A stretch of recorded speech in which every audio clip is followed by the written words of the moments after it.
Hello everybody, Justin from Playing Board Games here, and today I'm here to give you 5 spoiler-free tips for the Innsmouth Conspiracy.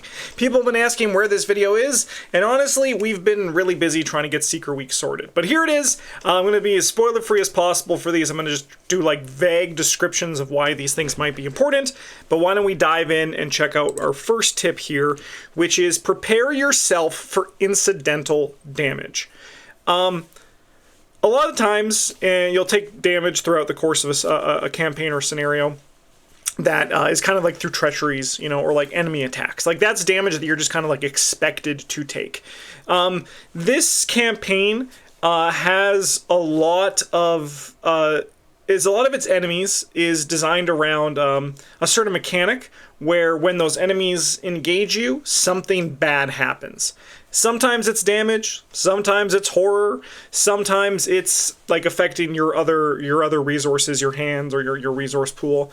Sometimes it's like scenario specific, but the enemies like have this connecting theme where they are bad to engage. So this is like unavoidable, and it's something that's gonna just happen to you quite a bit.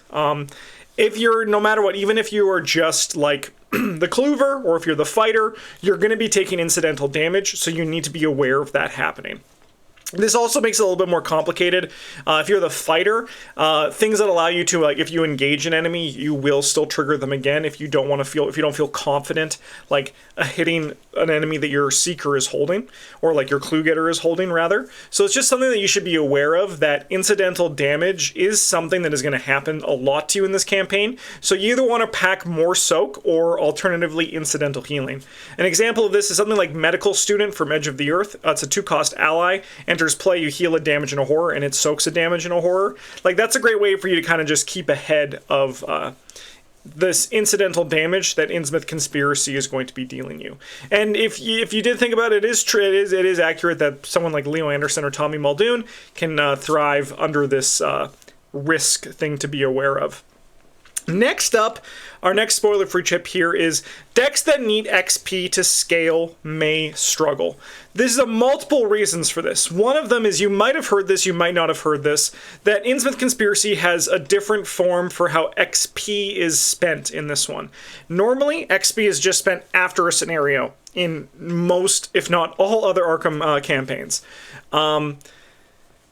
In this one, it's a little bit different. There is kind of like a narrative thing of flashbacks, so you don't really upgrade your decks all the time normally. You sometimes have to wait to like a scenario or two to actually upgrade your decks, and this happens a few times throughout the campaign. So decks that need XP to scale may struggle because of this. They're going to have to do more scenarios without the things that you want to scale into that you would normally be able to in a normal other 8-scenario campaign. Additionally, this is kind of the things that decks that need XP to scale may struggle as well, because you can't get carried.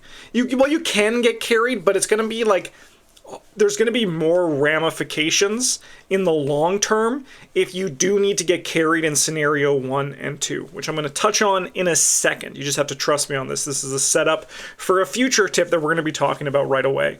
But because there is, this scenario puts the pressure on a lot earlier, but in addition to the pressure, it's also important that you do well. So that if you need to be carried in the opening scenarios, you just have to be aware that this is probably going to cause issues for your team and also yourself. So maybe pack a few more like pack a few more like do things at level 0. You can still scale, right? But you just need to be aware that if you are planning on scaling into the late game, you need to have a plan to still contribute in the first scenario, especially because in this campaign, doing well in the first scenario is more important in the Innsmouth Conspiracy. We always want to do well in a scenario, right? We always want to like achieve our goal. We want to get XP. We want to do things good. Yes, every scenario is important for setting a good groundwork for the future. However, Innsmouth Conspiracy's first scenario is different due to the aforementioned flashback mechanic throughout the whole thing. Not only is there a flashbacks in terms of how the story is told, this flashback thing is also a mechanic that is actually resolved in scenarios. And the more you remember, I'm trying to keep this as spoiler-free as possible again, the more you remember, the better it is going to be for you immediately in impact. Which is kind of strange, right? Like the memories, they do cascade across the scenarios, but doing well in the first scenario and achieving a lot of your memories back is going to be something that is going to unlock immediate gain, and it's incredibly noticeable. This is kind of balanced a bit later, where doing well in scenarios actually hinders you a little bit, but this is probably the most important scenario one in terms of just getting you a good groundwork, right? Like in Dunwich and Path to Carcosa, it's basically you're just coming down to experience and like maybe just getting a few things that are going to set you up in the future. Forgotten Age is about like not dying, right? Like and like getting a good footing with one of the story assets that's in play, right? Circle Undone, again, it's kind of just about not dying. It's not really like going to give you like huge long-term lasting effects. Dream Eaters, we're not even going to worry about those ones because those are just like simple.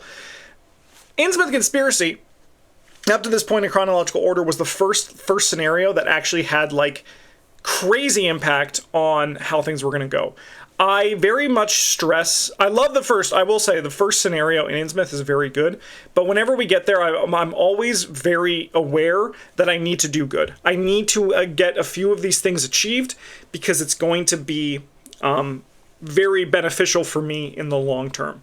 Notably, a little bonus tip, don't be afraid to chase side objectives in this campaign. There are a lot of side objectives, and achieving them is very good and very beneficial, so go for it. Achieve those side objectives within each scenario, and have a great time, because I do think this is a very fun campaign to play. Our next tip we have here is every deck benefits from enemy management. If there was a feeling to describe Innsmouth Conspiracy, it is like an action thriller. Everything else, like a lot of stuff that we've seen, like Forgotten Age is like a pulpy adventure. Dunwich is kind of just like a classic thriller horror. The Path to Carcosa is psychological horror, right? Circle Undone is kind of like that whole like kind of like gothic horror with a little bit of a cosmic twist, because there's a cosmic twist on all of these. Dream Eaters is like that weird fantastical horror, but Innsmouth, it's a thriller action movie. The horror is there in the terms of like what's happening, but the theme of this one is very much more action oriented. So because of this, the enemies, as I mentioned earlier, they have the mechanic where they're going to be hindering you by engaging you, but there also are a lot of enemies in this campaign. Scenarios are designed to push the enemies towards you. The treacheries are designed to push enemies towards you. And there are going to be times when you're going to be overwhelmed with enemies. So having ways to either do mass enemy damage, which, I mean, I didn't put mass enemy damage here because I do think it actually is less good than just everyone being able to solve a problem that might show up. Now you might be saying, but Justin, we always play that way. We always want to benefit from enemy management. Good, you're doing great. Maybe put in one or two more, right? That's like what it really comes down to.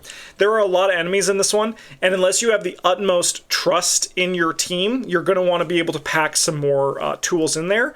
And to the point where even like I probably don't put enough enemy management tools in my clue getting decks just because I'm a little bit reckless. Additionally, another bonus tip on top of this, cards that lock down enemies are really good. I'm not going to give you like the full details because I don't want to like tell you how to play your blind play, but cards that lock down enemies are very good in this campaign. Basically, enemy management, they can just like remove enemies from the table, is really nice, but you're going to want to plan for that enemy management because it's going to be a thing. Our final tip here to close out the video is saving on movement could be a lifesaver.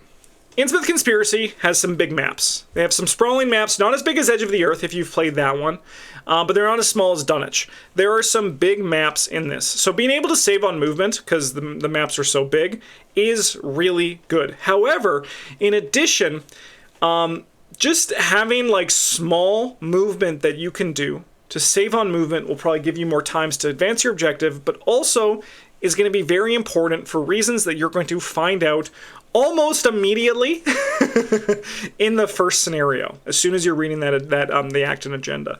So just have like small things, like saving a shortcut for when you need to, not just because you have to, right? Because you want the value out of it. Looking for things like Scout Ahead from Edge of the Earth. Shortcut is from Dunwich Legacy, by the way, if you don't know. But like being able to like or like even like compressing your clues, like using like if you're like Joe Diamond using a working a hunch, so you don't need to, you got a clue, so you don't need to investigate, you could just move. These are all things that are just generally good ARKHAM tips to have to be able to like make your game better. But in Innsmouth, it might be a matter of life or death, that kind of movement efficiency. So just something to keep in mind. I hope these tips were all very helpful. Sorry that Travis and Bryn could not be here to join me for this as they have in the past, but we were, it's crazy, Seeker Week. It's like I said, it's starting next week, and it's always crunch time to get these like themed weeked videos done. But I hope you're looking forward to it, and I hope that these tips help give you a good groundwork for how you can approach your first decks for the Innsmouth Conspiracy. Huge thank you to all of our patrons for supporting the channel. If you want to join our Patreon page, you can do so by finding the link in the video description. Thanks for watching, everybody. Have a good one, and as always, a GG's.